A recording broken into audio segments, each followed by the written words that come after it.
أشرف حكيمي خدا جائزة أفضل ظاهر أيمن في العالم، وزيد عليها أشهر لاعب مغربي في التاريخ، وما سبق حتى شي مغربي وصل للنيفو الكروي ديالو.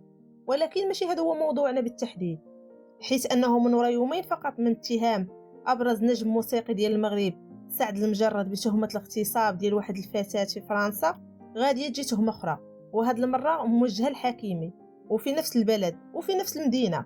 خرج واحد المقال في واحد الصحيفة خلق ضجة كبيرة، اتهموا فيها النجم المغربي أشرف حكيمي أنه اغتصب شي فتاة.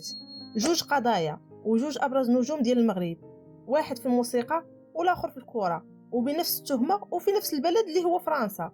الأول تحكم عليه ب6 سنين، وأشرف بادين معاه التحقيقات في حالة سراح. أول حاجة نشوف واش تقال في القضية. نهار الحد 26 فبراير من سنة 2023، واحد الفتاة فرنسية عندها 24 عام مشات للكوميسارية عند البوليس في الجهة ديال باغي، بلغات بأن النجم المغربي أشرف حكيمي نهار السبت حاول يغتصبها. للتأكيد أن الفتاة مشات غير تبلغ وتخلي الخبر يعرفوه البوليس، وما مشاتش تديكلاري على حساب الأقوال ديالها.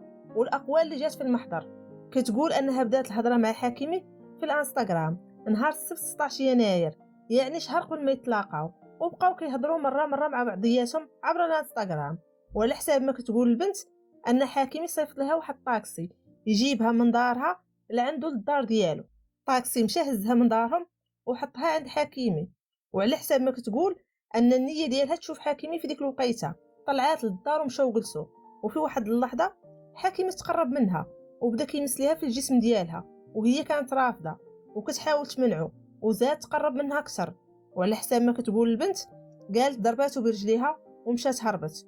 وفي ديك اللحظة بالضبط غتصيفط ميساج لصاحبتها باش تجي عندها، وفعلا صاحبتها جات عندها وهزتها من قدام الدار ديال حكيمي. وفي الوقيته اللي وقع فيها هادشي، الزوجه ديال حكيمي وولادو كانوا مسافرين لدبي كيدوزوا العطله ديالهم.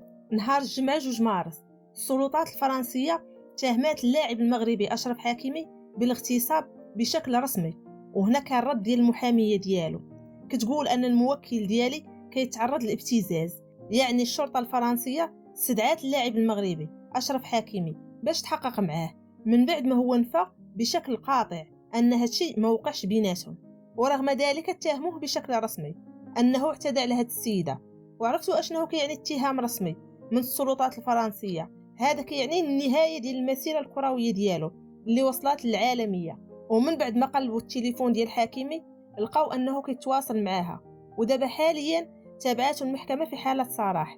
يعني إلا بغى يخرج من فرنسا خاصو اوتوريزاسيون من عند القاضي باش يخرج، وهادشي اكيد مؤامره، بغاو يوسخوا الصوره ديالو. والغريب في هادشي ان البنت وقع لها هادشي كامل وبغات غير تبلغ، ما دير لا شكايه لا والو، وما بغاش دير حتى الفحوصات. فبحال هاد القضايا كيكونوا بدافع ترجع حقك ولا تنتقم من واحد الشخص هانك.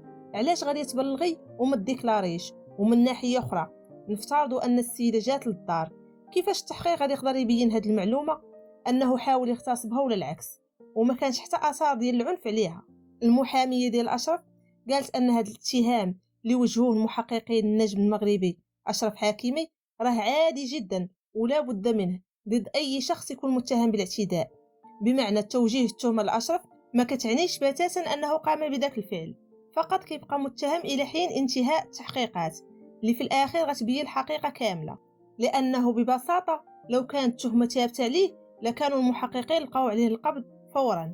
وقالت المحامية أيضا أن الفتاة رفضت تقديم شكوى ورفضت الخضوع للفحص الطبي أو نفسي، وكذلك رفضت أنها تواجه مع المغربي أشرف حكيمي. والاستنتاج ديال المحامية كتقول أن المغربي كيتعرض لمحاولة الابتزاز من أجل الأموال.